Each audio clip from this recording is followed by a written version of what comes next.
I'd like to welcome everybody. Thank you very much for being here. So we're going to remember the 85th anniversary of the first flight of an iconic airplane. A really, really iconic aircraft in the history of aviation. And I'll relate a quick story. I've had the great fortune of taking the airplane to different air shows and aerial events, and you would be amazed how alive Pearl Harbor is in the American psyche. And that's the icon. So we have a real zero, and it's going to fly for you today, we hope. Everything looks permitting, okay? Weather, ops, maintenance, all look permitting. But the zero is the icon of Pearl Harbor. And that is alive and well today, so we're going to remember that. We're not going to glorify what it did, but we're going to remember that its place in aviation history is significant. So we're going to remember the 81st anniversary of its first flight. So here's a picture of A6M1 Type 0, the prototype. Two-bladed prop. We're going to talk about the mnemonics. What does A6M1 mean? What does Type 0 mean? And we'll walk you through how and why we call it what we do. Here's what we got planned for you today. So we're going to remember that 81st anniversary of that first flight. So we're going to kind of walk you through the development of the airplane from the requirements that the Imperial Japanese Navy established. Always starts with requirements. The service that's going to fly and fight with the airplane are going to develop their requirements. We need this airplane to do this, requirements. And then industry has to step up to the challenge. And we'll see where this was, the zero was a challenge. So we'll talk about the design of it, and we'll talk about the testing of it, and that first flight of that zero back in April of 1939. Okay, well then this thing went through testing really well, and then it goes out into the fleet and into the active service. So we'll talk about how it had a legendary start and just swept the skies. We'll talk about the evolution of the models, how the, not only World War II, but any kind of conflict, the learning curve and then the advancement in the aviation industry just skyrocketed. And we'll see some of the goods and bads of how that affected the zero. Because from a legendary start, things started going downhill for this airplane. And we'll talk a little bit about that. Okay, then we're going to talk, Mike Hodson is going to talk about the history of our airplane. This hidden behind the curtain over here, real airplane that those of you interested, we're going to do a walk around. And we're going to get up close and we're going to touch the airplane and we'll reinforce some of the things I talk about here. And Mike's going to talk about how that airplane went from abandoned in the jungles to a flying airplane. And then about 1 o'clock, maybe a little earlier, as soon as we get to it, we're going to tow that airplane out and we're going to fire it up. And we have a bonus for you today is we're going to fly our Hellcat 2. Yeah, beautiful. Let's get to it. So notice rare four-ship.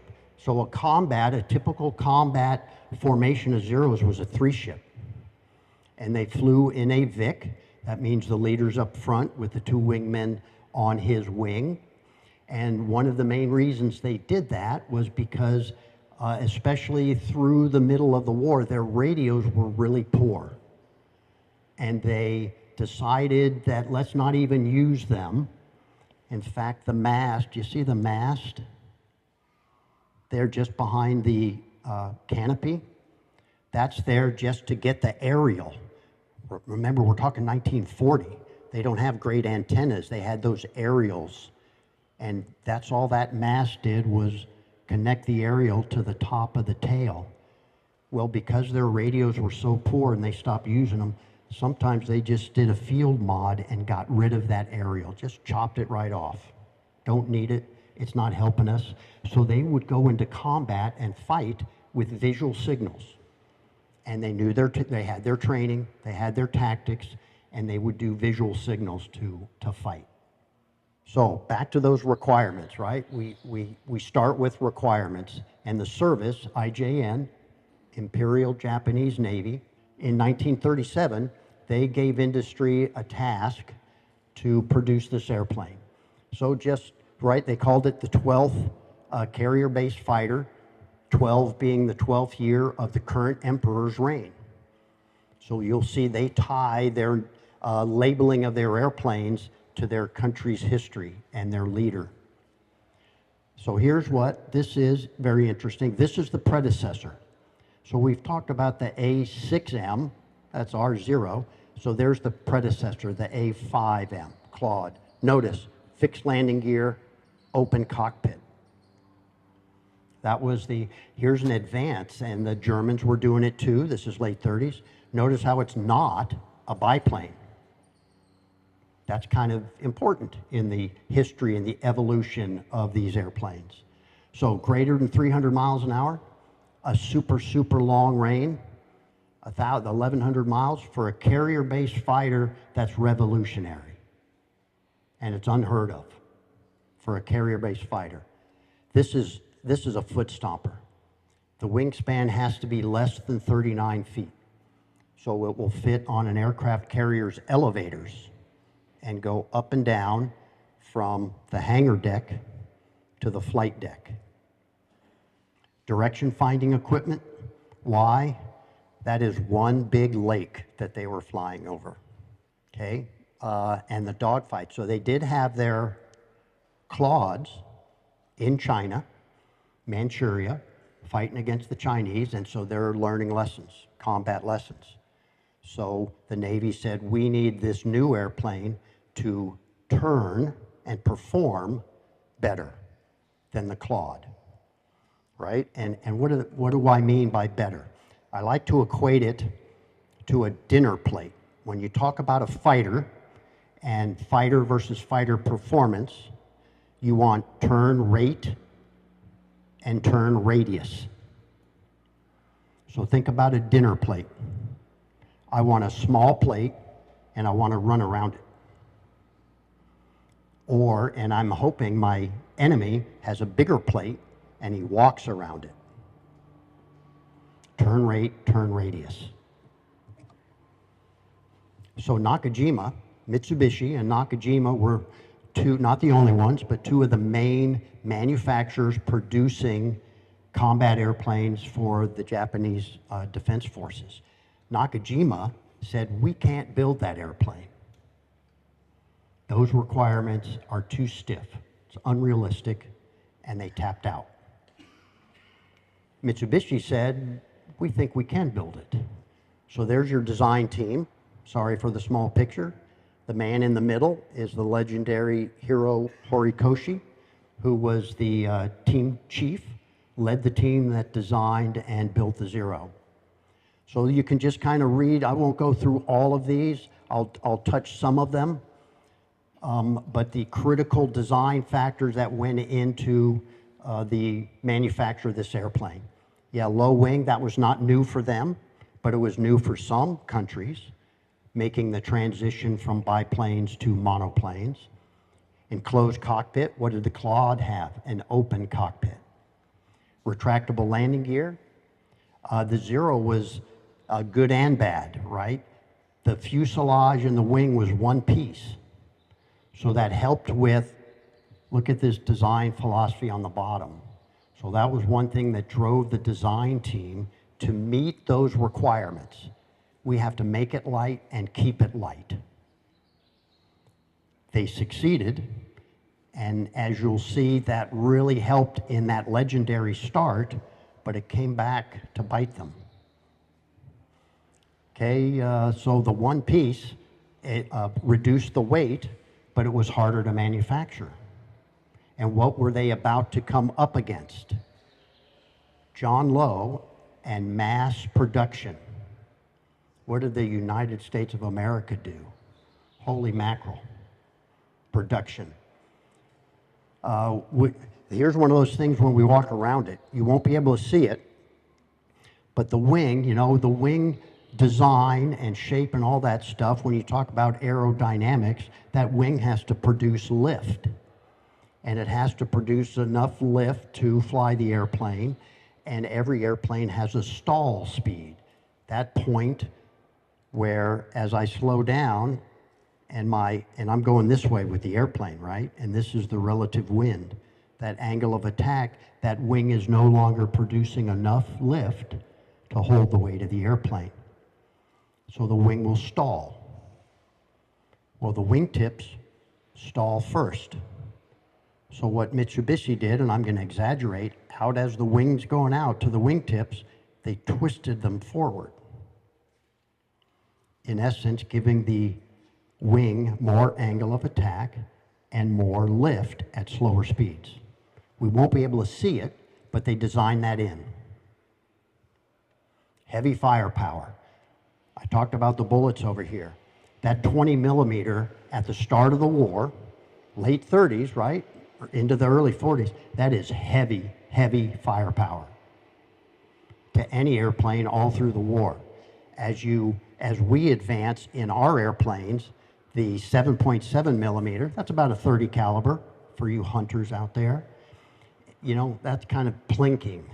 That's going to bounce off, not literally, figuratively, bounce off the armor on our airplanes. But that 20 millimeter is heavy, heavy firepower. They built this airplane flush riveted, so that's just helping reduce the drag. Lightweight, we talked about that, I'll foot stomp that. They came up, it was top secret at the time, super, super thin, yet strong enough aluminum that they could put on this airplane that it would handle the structural loads of being airborne at certain speeds, but it was light, light, light, light. They put lightning holes in it. So imagine a piece, you won't see this on the exterior aluminum, but on the bulkheads and some of the structural inside the body, they put lightning holes. So imagine a piece of aluminum, and I'm going to drill a hole in it, a lightning hole. It reduces the weight of that piece. And then through engineering, they say, well, how big can we make it? Because at some point, we're going to reduce the structural integrity of this metal by cutting a big hole. So they did lightning holes. Yeah, but look at this, this next one. To keep it light, no armor and no self-sealing fuel tanks. Those are huge. So as I like to tell people, this was a phenomenal airplane and a war winner until we started shooting back. And then things changed. So testing.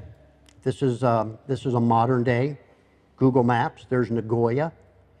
And way up here, hard to see, but there's Kagamigahara Air Base. I hope I said that right.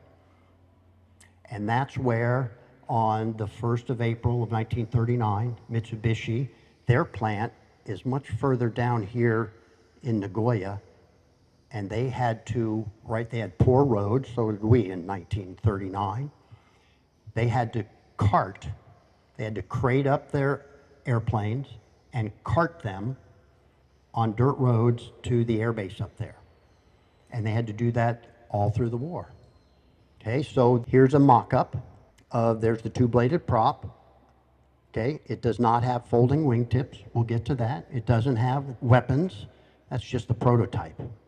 But what is super interesting, as we'll see as we run through this slide, very little changed. So they got it pretty right the first time. Okay, those first test flights went very well. They found they had a slight vibration to it. They had a few other issues, but really minor in the big picture of a brand new airplane. They had some minor vibration issues, so they changed from the two-bladed prop that you can see, and you saw on the first photo, to a three-bladed constant speed prop. before the war, the Japanese were licensed building the DC-3, Douglas DC-3, the Pratt & Whitney 1830 engine, and the Hamilton Standard 3-bladed constant speed propeller.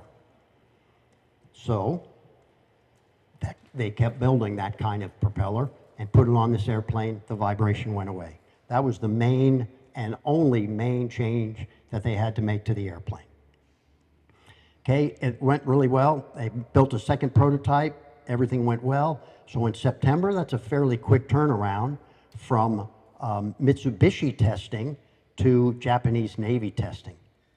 And it was during that time that the Navy said, hey, let's put a little more powerful engine on it. So they went from the original engine that had on it, which was a Mitsubishi, producing about 780 horsepower, and they went to a Nakajima engine, the Sakai 12, which produced 940 horsepower. That's a pretty good jump from prototype to production, 20%. But hold that thought, 20%, hold that thought. The performance then with the 3-bladed prop and the bigger engine well exceeded those really stringent requirements that the Navy had. So boom, it went really well. It was ordered into production with very few changes other than the propeller and the engine. There's a Allied targeting photo of Kagamigahara Air Base in 1944. And it's really hard to see. I'm sorry, it's the best one I could find. There's a mnemonic right there, 1833. That's roughly, you can see it's a dirt airplane, a dirt strip in 44. And that's where Mitsubishi, right? Remember, they had to crate up the airplane and ox cart it to 20 miles to the air base where they had to reassemble it and fly it. Okay, some specifications. So let's go back a couple slides. What were the requirements for the wingspan? So it would go up and down the carrier 39 feet. What does that say?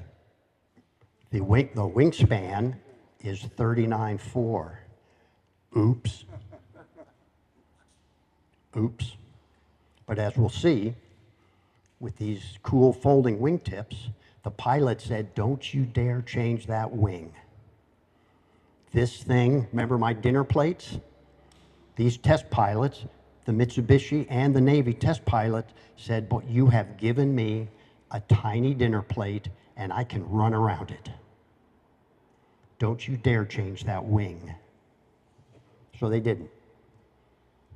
Talked about the armament, almost 11,000 of these were built. So here's some mnemonics. A6M3, right? A, carrier-based fighter. The 6th is the 6th in the string of carrier-based fighters. Remember the predecessor was the A5M. The M, it was made by Mitsubishi. That's the same thing we have right now and we did back then. We always had a letter relative like the Hellcat, F6F. The F stood for the second F, Grumman, built by Grumman. Third version. So the A6M1 was the prototype. The A6M2 was what, as we'll see, what the first production. And we have a 3. Operational. So we talked about the 12th year of the reign of the emperor. So it was the 12th set of requirements to industry. Well, it became operational. That's when the Japanese Navy said, this thing, we've tested it, we like it, we want it, build it. And now it goes operational. And it was operational in 1940. That is the Japanese imperial year, 2600. You take the last 2 digits, and it's the Type 0 carrier-based fighter. And that stuck to the Allies. So you can see there, we always had code names for airplane. The official code name for the Zero was the Zeke. Well, the pilots and everyone just called it the Zero because that's what they knew, and that's the history and the background to it. So legendary start. So even while they were just starting to produce, they went from the A6M1 prototype to the A6M2, that's the first production, and some of those pre-production A6M2s even before the folding wingtips, because they didn't need to go on carriers yet, went to China. And they started a legendary start. Dominated the skies in the early part of the war. Once they did go on the carriers, they had to come up with a wingtip thing to go up and down the carriers. Kido Butai, which, as I understand, roughly means mobile force. That's the array of 6 aircraft carriers that attacked Pearl Harbor. And just, you can see, it just swept through the Southwest Pacific into the Indian Ocean, and nothing we had, nothing the Allies had, could match that dinner plate. And so they racked up a great kill ratio, but look at what they were fighting. Biplanes. So they're Russian built, flown by the Chinese in China. Russian built I-15s and 16s. The I-15 was a biplane. So that's what the Zero was fighting. I find this interesting. So early in the history, operational history of the airplane, they had quite a bit of trajectory divergence between the ammunition after they fired it. So the pilots had to learn that from an operational perspective. All right, I'm switching. There's a switch on the stick, on the throttle. There's a switch where the pilot could, I want the machine guns, I want the cannon, or I want both. So they would, what the pilots learned to do, since they had so many more 7.7 millimeter than they had 20 millimeter, they learned to kind of sight, right? They're shooting dove. Any dove hunters, any bird hunters out there? No, okay. You have to lead, right? You're going to shoot your bullet. You're going to shoot it out in front of the airplane so that the airplane you're shooting against will fly into it. You have to lead it.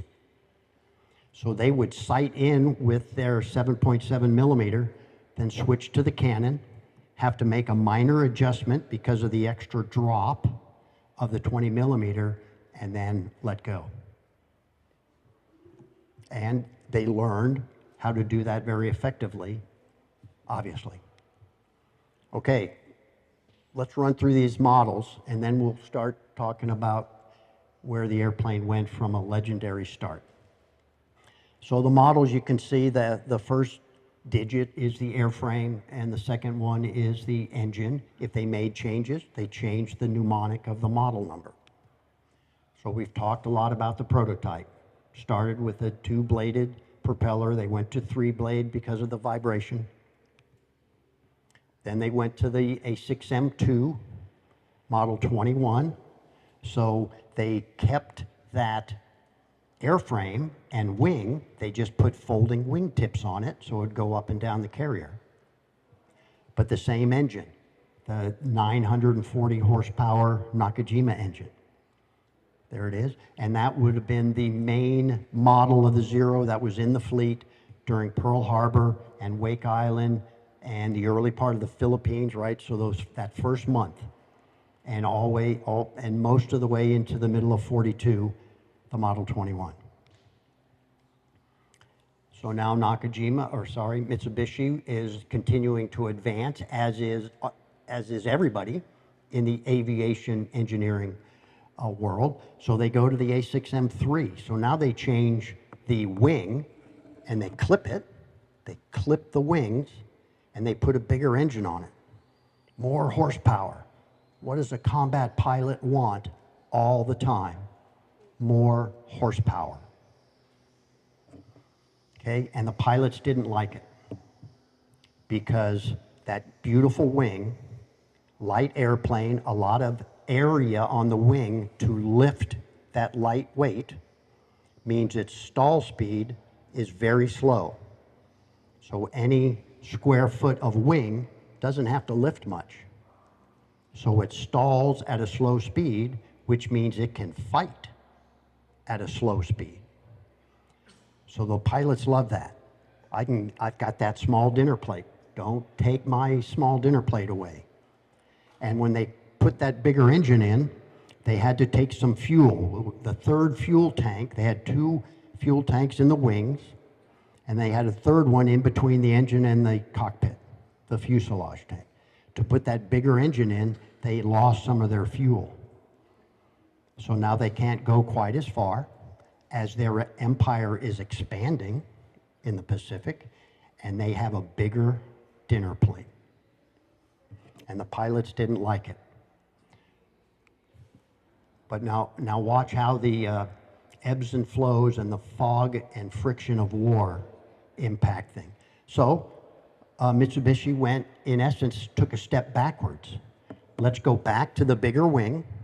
Let's keep that big engine because those silly pilots want more horsepower. And we'll put extra fuel tanks further out in the wings to get that range back. So now they had that, they could still go as far, and that dinner plate shrunk back to what the pilots wanted. Solomons. So what happens in August of '42? We invade Guadalcanal, and the whole Solomons campaign kicks off. So that's when the A6M3 Model 22 would have made its appearance in force in the fight. Okay, they did have an A6M4 where they tried to work on a turbo supercharged engine, and they just couldn't make it happen. They couldn't make it work, so that kind of, I call it the mystery model. Never made it into production. And so then they go to the A6M5, Model 52. So they kept that same big engine, but here's that ebbs and flow of war. So everything is going great here. Their empire's expanding. They are kicking everyone's butt. They don't like this. They go back to this one. Okay, so they can go fly a long distance, and they've got a great dinner plate. But in the interim, we come along, and our advances come along, and now they say, oh, well, what we mean to say is we need to go faster. I don't care about the range. Their empire is starting to come in now, a little bit. Guadalcanal is ours in February of '43. We're fighting up the Solomons. MacArthur's in New Guinea. Midway is already 6 months in the past. So the empire's shrinking. I don't have to go as far anymore. And these allies, these ugly Americans, they can run away from me, or they can catch me. I don't care about my dinner plate anymore. I need speed. I need speed. So here's a Model 21, Pearl Harbor, Midway, early on, the original production SoCal engine. If you can see just below the propeller, it's an updraft carburetor on that engine, so the air intake is on the bottom of the cowling. Here we go, here's the A6M3, the Model 22, bigger engine. Notice the air intake is on the top of the cowling. So now it's a different engine, it's a downdraft carburetor. So who can tell me what looks different about the paint job of that airplane? It's American. It's painted American. And where is it? It's at Navy North Island in San Diego. So that's the Akutan Zero. That's the one that that crashed during the Midway. Remember, Midway was not all about Midway. That's when they invaded the Aleutians as well. Took over a couple islands. Well, in one of those flights, one of the Zeros had gotten shot through the ground fire, through the wing tank, and so he landed in what he thought was a nice field on one of the islands, but it was a marsh, and he flipped over. We'll get to that. So we found it, we crated it down to Navy North Island, and we exploited it. We made it flyable, and boy did we learn a lot from that airplane. And then here, like I mentioned, the A6M3 is doing battle against us in the Solomons. So here's this Pilot Revolt version. Notice the clipped wingtips, but the same bigger engine. Sorry, I don't know where that was. And then here's the 5, the A6M5, bigger engine. Notice they went with a modified exhaust, trying to get thrust. So a little bit of thrust would come out of those exhaust ports. Everything they could get to go faster. Okay, so now we're gonna go downhill. So a great start, but we talked about that Akutan Zero. We recovered it, we made it flyable, we exploited it. We found out, boy, this thing has got one hell of a dinner plate. Don't turn with the Zero. Don't do it. There's a picture of the Akutan Zero, upside down as we found it. Improved tactics. Okay, Jimmy Thatch made a real name for himself at Midway and then at Guadalcanal, and he was foremost tactician, if you will, in the F4F Wildcat. So he came up with this Thatch weave, where fighting together, doing this thing, a underperforming Wildcat, because who could turn with the Zero's dinner plate? Nobody. So don't. So keep mutual support, execute tactics, and you'll always get a friendly fighter's guns onto the enemy. Okay, plus losses. So Coral Sea has happened. Midway has happened. The Solomons have happened. The Japanese had a philosophy of offense. They don't even speak defensive. We are offensive. And this is going to be, we can't get into a war of attrition with the United States. So this needs to be short. So they had a pilot training program that didn't have the pipeline to support well-trained, well-experienced pilots to replace those that were either lost or had to rotate back to home base. They didn't have the ability to backfill. So all of those qualified at the start of the war. The Imperial Japanese Navy had the best carrier-based pilots on the globe, but they couldn't replace them. And that started showing. Yeah, and then it was painful end. So by mid-43, they just can't match our capabilities and our production. So remember the 20%? So the Zero went from the prototype to the first production model, a 20% jump. Then when they went from the A6M2 to the 3 and the 5, another 20%. What did the Allies do?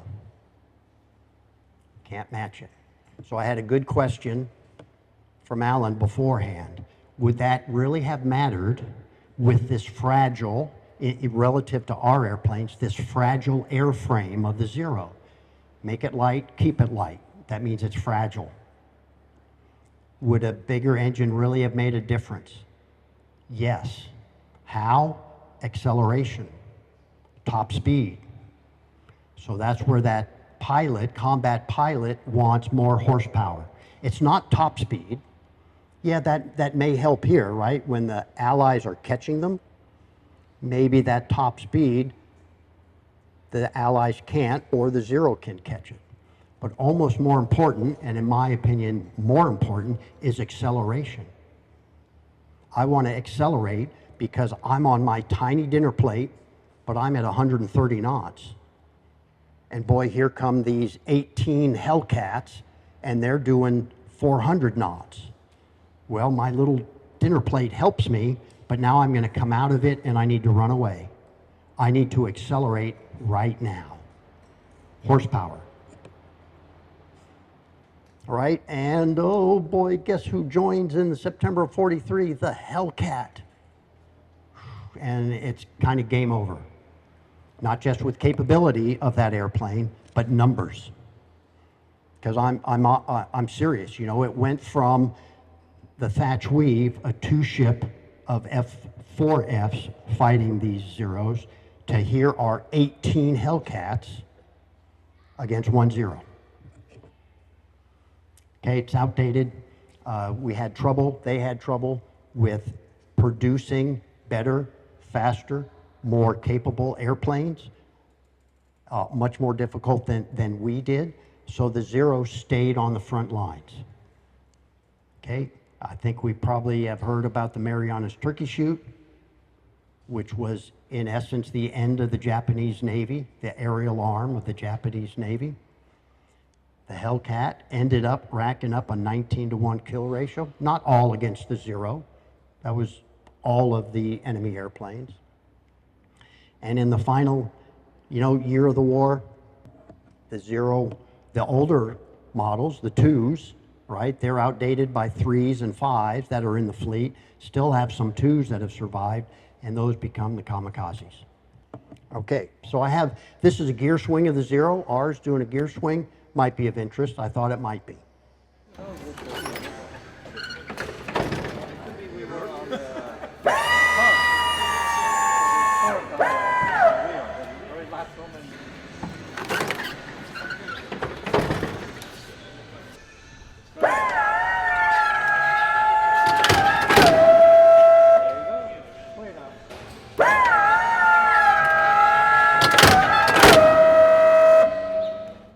Okay, this is from our fancy 360-degree cameras that we like to put on the airplanes because it's all about us. From an air show up at Lake Tahoe last year, or Truckee, just north of Lake Tahoe. And so this is the Zero, and we're doing a little reenactment with our bomber, our PBJ, and this is what the first minute looks like.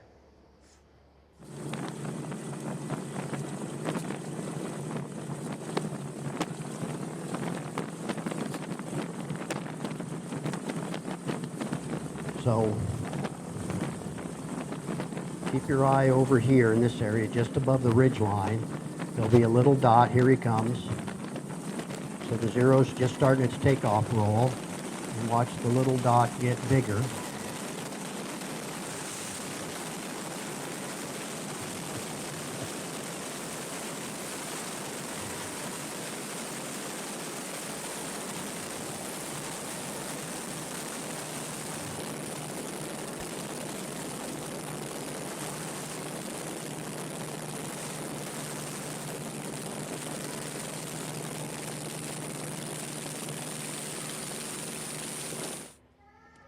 This is from the same flight, just the end of it, where we've rejoined, and we're about to do our pitch to land.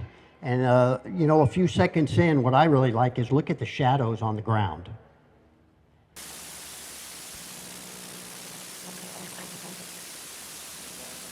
Yeah. Almost all the way.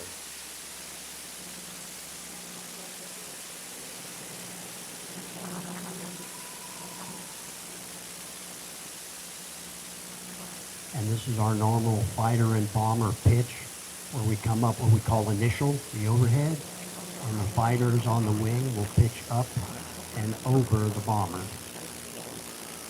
so the fighters can land first.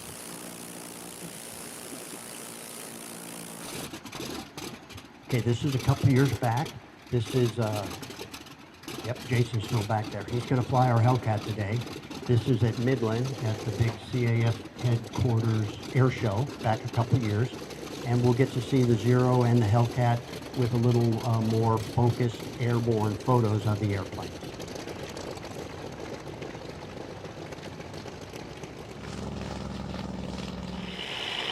So the Zero is a beautifully flying airplane. It flies true. It's relatively easy to trim up. It's very easy to fly, which goes all the way back to that design.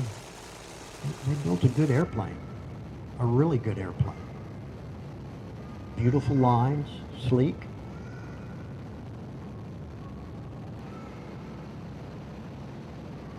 But as I mentioned, the strengths of the airplane when they were offensive came back to bite them when all of a sudden now it was much more of a defensive war for them. I love to talk about the difference in the size of the airplanes. That doesn't, maybe you can see it if you hang out, and we get both the airplanes, just a beautiful design, sleek airplane wonderful to fly. So, PacificRex.com, there are still Hulks out there to this day. This is, I don't know the vintage of these photographs, but it's not 70 years ago. Probably 20 years ago that these photos were taken. So the airplanes are still out there, and that kind of, I think, is a great transition. I'm now going to talk or hand this over to Mike, and he's going to talk to you about our airplane and the history of our airplane. So Mike, over to you. So hello, my name is Mike Hodson. I work here at the museum, do docent work, and I do some purchasing and a few other things. I'm also the helped folks with the presentations. Lips does a great job, and he asked me to do a little history of our airplane. So I'll give you some brief details about its operational history that we know about. So I'll kind of read this. This is a little my memory isn't great enough to remember all this stuff, so I'll read it out loud here. So our airplane is a Model 22, serial number 3869, FAA registration number we got after we got the airplane back here from Russia, came back at registration number 712 Zulu.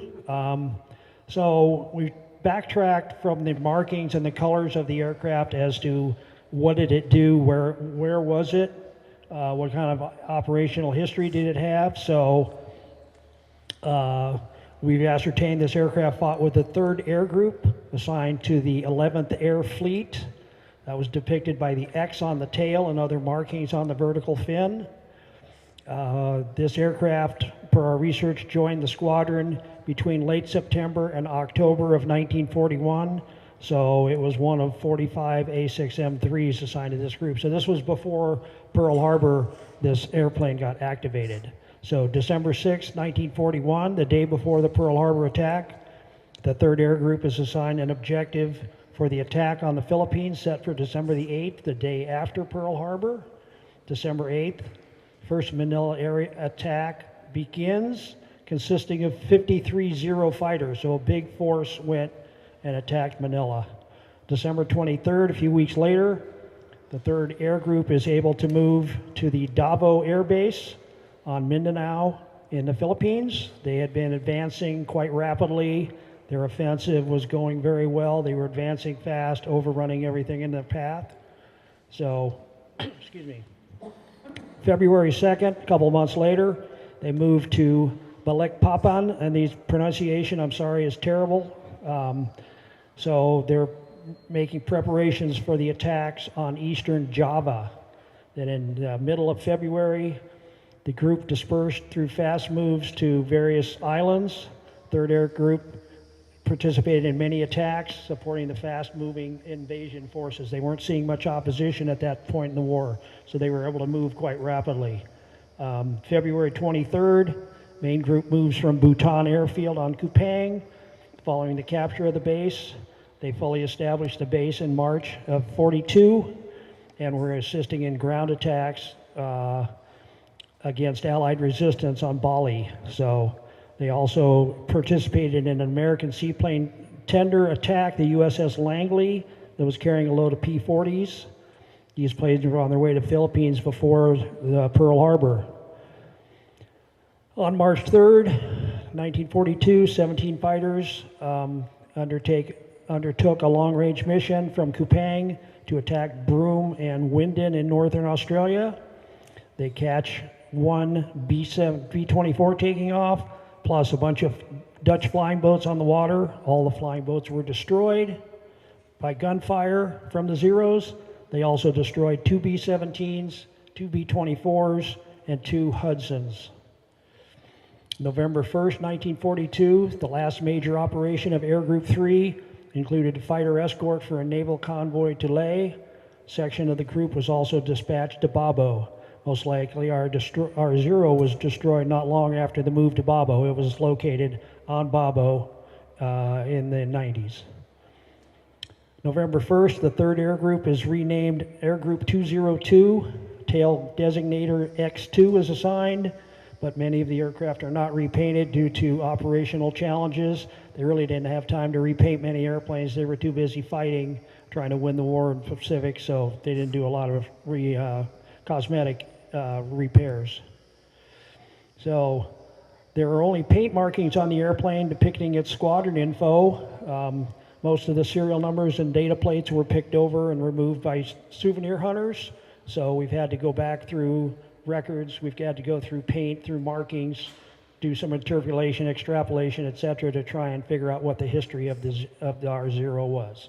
That's pretty much what we know about it until it laid there with two of its compatriots on Babo. So we'll see a little story. So this is a map. I love this map of the Pacific Ocean. You can see the distances that were faced, that we tried to go from the United States to meet the Japanese on the battlefield. This Pacific Rex photo on the bottom left here, taken in 1973, one of our airplanes on Babo Airfield. You can see pretty much overtaken by the jungle, in pretty bad shape, corrosion obviously, just terrible. And then the other photo, also on Babo Airfield, 1991, sitting there in the grass. That's what they looked like when they were recovered. So 1991, a mission was mounted to go recover 3 airplanes off of Babo. You can see what kind of labor they had to take care of this, mostly natives, pretty primitive, everything they did, but they got the airplanes disassembled, crated, ready to ship to the United States. So pretty amazing mission, quite a bit of manual labor involved. So here we are at the Museum of Flying in Santa Monica. Has anybody been there? Okay, so if you've been recently, you know that there's not too much military aviation there. When the museum back in the day, they had quite a few military airplanes, including our Zero, including the Spitfire that we have. The collection was downsized. We wound up with the Spitfire and the Zero from the collection. But this is in 1992. The top photo, the black and white photo, shows the airplane kind of sitting in a hangar, sort of pieced together. Close-up of the fuselage with the Japanese circle, the red circle, commonly known as the meatball on the side. The tail section of the airplane actually looking pretty good, the lower left photo. Pretty complete, pretty decent shape. And then another photo of the fuselage showing how rough it was. So that was in Santa Monica in 1992. More Santa Monica Museum photos. The upper left one is particularly interesting. It shows an airplane with an engine on it. Our airplane, when they got it, did not have an engine. We're not sure where that engine wound up. You can see a propeller lying on the floor in the museum hangar next to the project. Various pictures of the project showing some of the airplane in fairly decent condition for what it went through for the last 70 years. Some of them not so pretty, but certainly a good project, a good way to start a project to reconstruct a real flying Zero. So pretty amazing. This kind of ironically noted as the debris field. So this is another Museum of Flying Santa Monica picture from 1992 showing pieces of the airplane. You can see in the lower right of the photo, you can see the kind of concord or corn cob of the rear fuselage section before it got any skin on it. Those are just the formers and the stringers. The various other airplanes in the museum you can see. So that's kind of what they started with. And then tail restoration. We have a gentleman here today that helped with that tail restoration, did a lot of work on it. You can see some of the skin on the tail section on the corn cob in the back, brand new shiny aluminum, replacing the other aluminum, and the thousands of temporary aluminum fasteners known as clecos holding the sections together before they got permanently riveted together. So this was going on at the Santa Monica Museum in 1992. So tail section, artifacts, the lower left photo is data plates that we were able to get. Some artifacts out of the airplane. There's a Japanese language newspaper article of which my Japanese language is very limited and I can read nothing, so I can't tell you what that article is about except it's about our airplane. Then the landing gear photo, That's the right landing gear on the airplane. The landing gear photo showing that we actually came out with a couple of decent landing gears from the recovery effort. So quite interesting there. It didn't corrode, didn't deteriorate into nothing. So pretty interesting. And that's the gentleman in the coveralls there is here today, and we'll be able to hopefully introduce him, or at least make a note that he's here, and he was involved in this original back in the Santa Monica Museum. Original Zero blueprints, scarce as hen's teeth. I don't know if everybody's aware, but part of the surrender conditions for the Japanese at the end of the war was they were supposed to destroy all materials related to any of these airplanes, tooling, spare parts, partially assembled airplanes, any kind of projects that were involved, any kind of drawings, any kind of documentation, manuals, etc. They were all to be destroyed completely so that they couldn't be revived and the Japanese couldn't get any offensive military capability within a good period of time. So it was quite interesting. Through the Japanese embassy, they got some original blueprints. We had this airplane. We convinced them, okay, we need these drawings to replicate, restore, remanufacture, whatever you want to call it, the airplanes. So we got some original Japanese drawings. You can see that they're not in very good shape, but better than nothing. So we had someplace to start.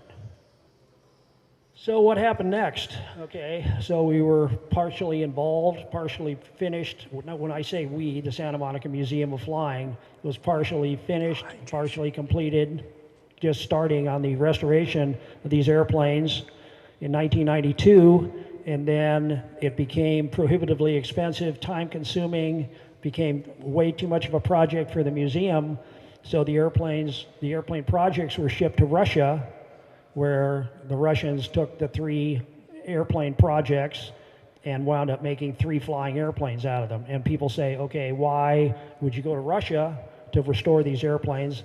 Well, the Russians at that point had just become Russians instead of part of the Soviet Union. The Soviet Union had collapsed.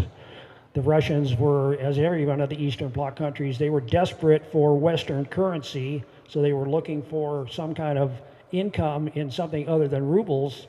So they contacted the Santa Monica Museum. The Santa Monica Museum said, okay, we can potentially use you, the Yakovlev factory, we can use you for the restoration, but you need to give us a favorable labor rate so they can do it at much lower cost than the Santa Monica Museum could do it. So the airplanes were shipped to Russia, and they got restored in Russia and then sent back to the Santa Monica Museum.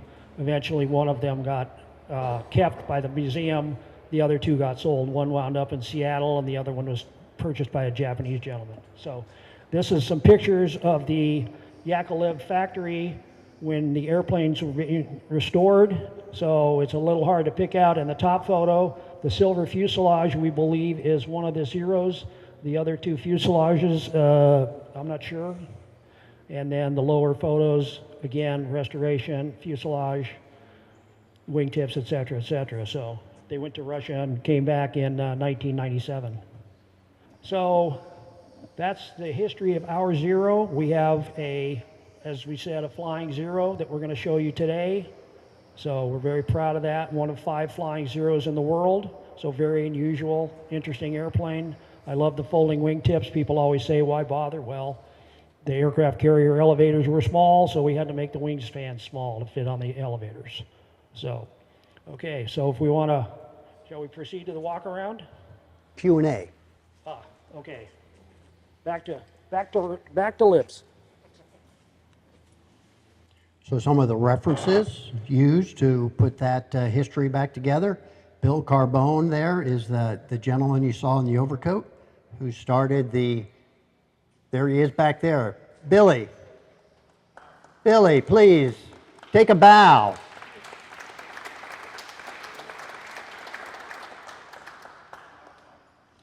Are you still 22?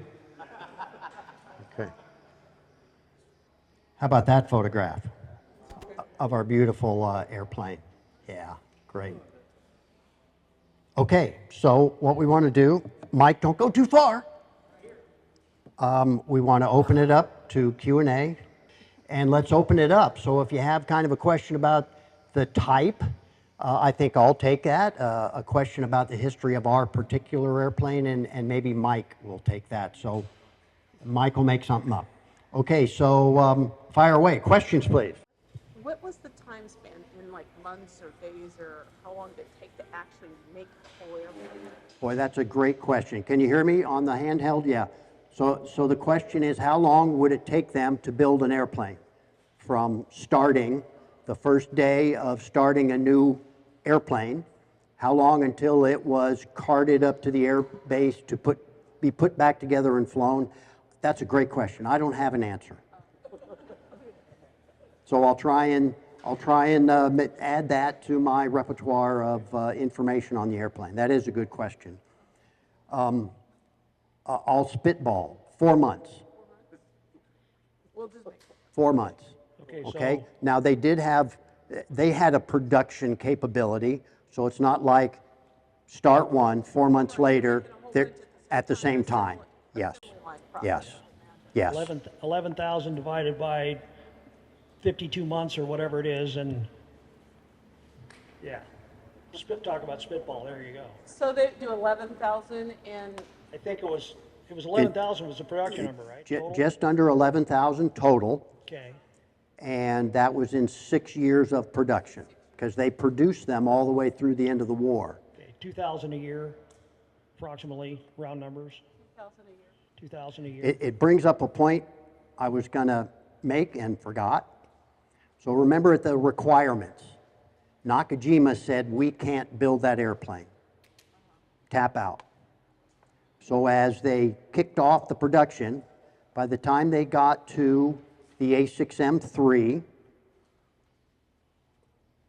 the country, the government said we need another company to build these, just like we did, right? We had several companies building the F4Fs and then the FM2s, so Goodyear and General Motors, plus the main air. So we did the same thing, but they did it as well. So guess who started building and actually built more Zeros than Mitsubishi? Toyota. Nakajima, the company that said we can't build that. And They ended up building almost 2/3 of that total of almost 11,000. And then when they were like cutting off the like wings to make them like straight, they did that in the field. No, Did that in the that was a factory thing until they kind of got feedback from the fleet that we don't like this. The clipped wings. She asked about the clipped wings when they went to clipped wings. The fleet kind of had not so good feedback because, again, dinner plate wasn't quite as small, could go as far. We want the old thing. So they got the old thing, and right after they got it, they said, oh, can you clip the wings? Okay, so Tom, you were going to say something. No? Charlie. Yes, weren't a lot of the Japanese Zeros that were built by Nakajima turned into float planes called roofs? Is that correct? I don't know who built them, but yes, there are roofs, not Zeeks. That is the Zero wing and fuselage. They're just on floats. So they were float planes. They called them the roofs, and still a very capable. Think about all that extra drag from a set of landing gear that retracts into the wing. But they were still a very formidable airplane because what did they start with? A nice dinner plate. Yes, sir. Yes, you. Okay, I was curious, in 1982, wasn't the intent of the Santa Monica Museum to bring the airplane to flight status or display only? My understanding, jump in, is that they wanted them to fly. So yeah, 3 go to Russia and get restored. My understanding is firewall aft. Don't put engines on them. They all come back to the States. Again, like Mike said, 2 of them were sold to different owners.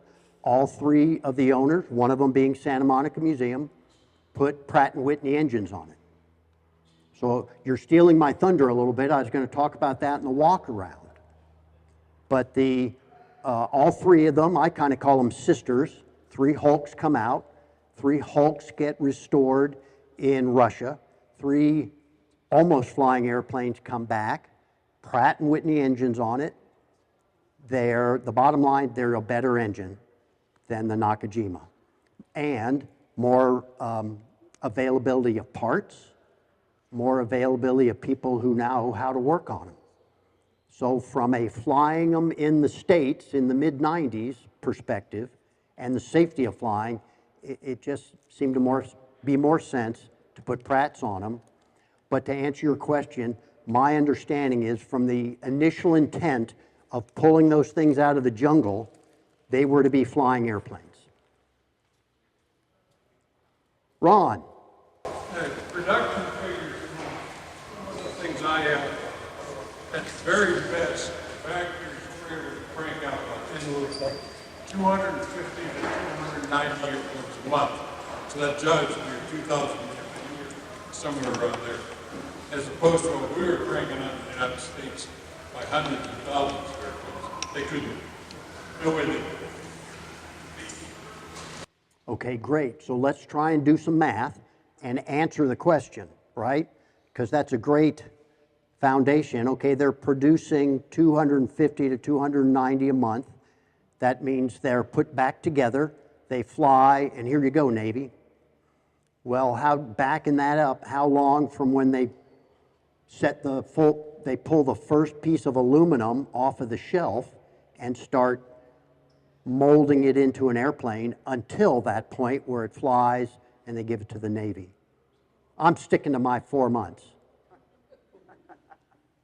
But they had a production line, just like we did. So good, thank you, Ron. So 250 to 290 a month, that's still pretty impressive when you think about a single piece fuselage and wing and the time it takes to manufacture that. And then they've got to take it apart somehow and put it on an ox cart and tow it 20 plus miles on dirt roads and then put it back together and fly it. And one last thing, and starting in late 44 and all through 45, what was also happening to the home islands? They're getting bombed. They are getting bombed beyond belief. Yes, Mike? Well, just rough, if you do the rough math, which we seem to be doing today, 290 a month completed equates to about 10 a day being completed. 30-day month, 290, 250, so 8 to 10 a day are getting completed. That strikes me, good math, thank you. That strikes me that my estimate's way too long. They're able to build this airplane from starting on that airplane to when it's flying much faster than 4 months, if they're doing 10 a day.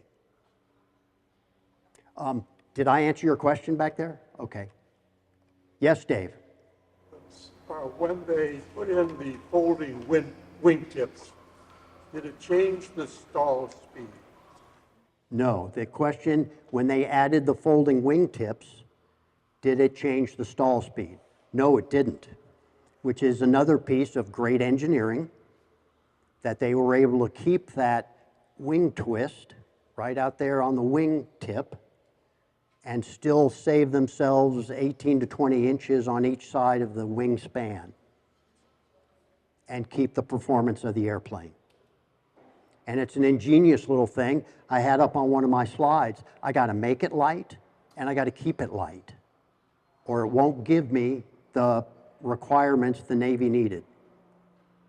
So they had to come up, well, think about our Corsair, our F4U Corsair, and how with hydraulic power, we can hydraulically bend those wings, fold the wings. Think about all of the structural strength you have to add to that wing, plus hydraulic plumbing weight.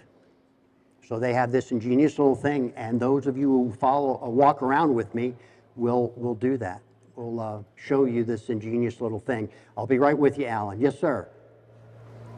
What nicknames did the Zero have in Japanese service? They wouldn't have called it the Z0.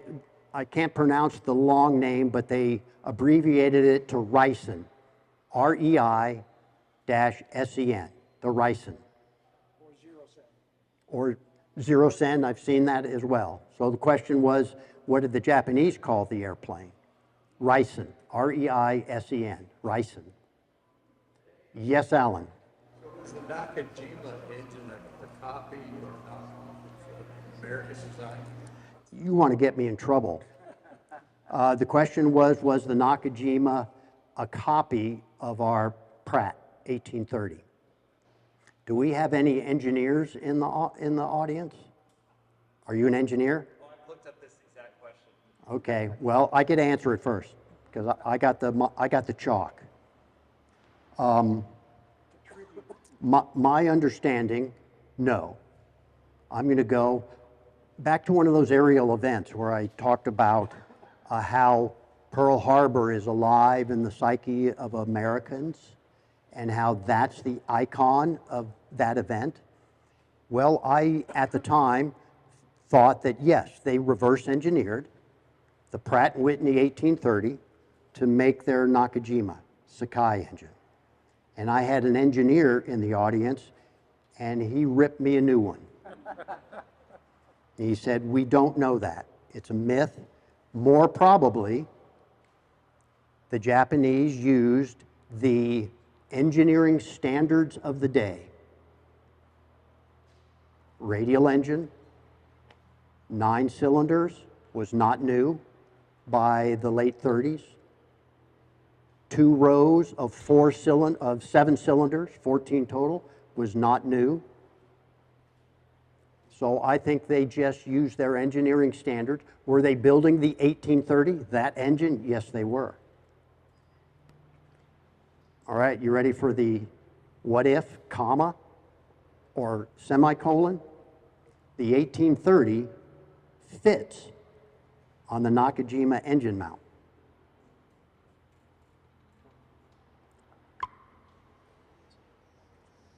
Did I answer your question?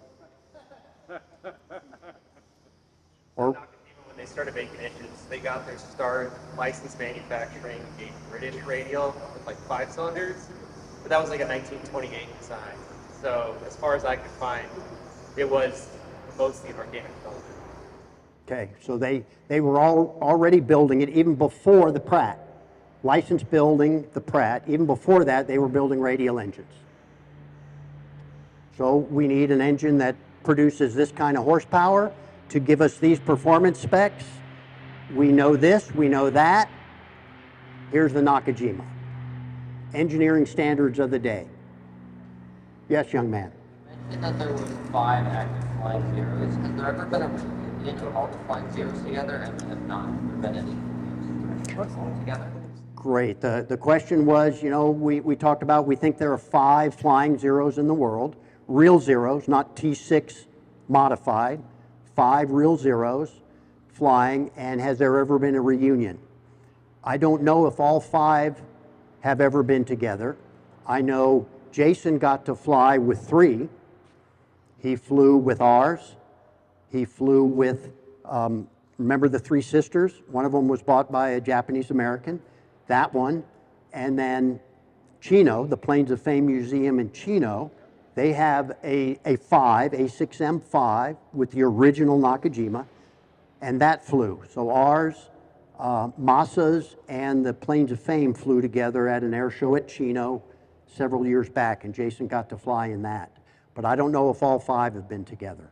Does anyone else know? Jason might know, and he's shaking his head no.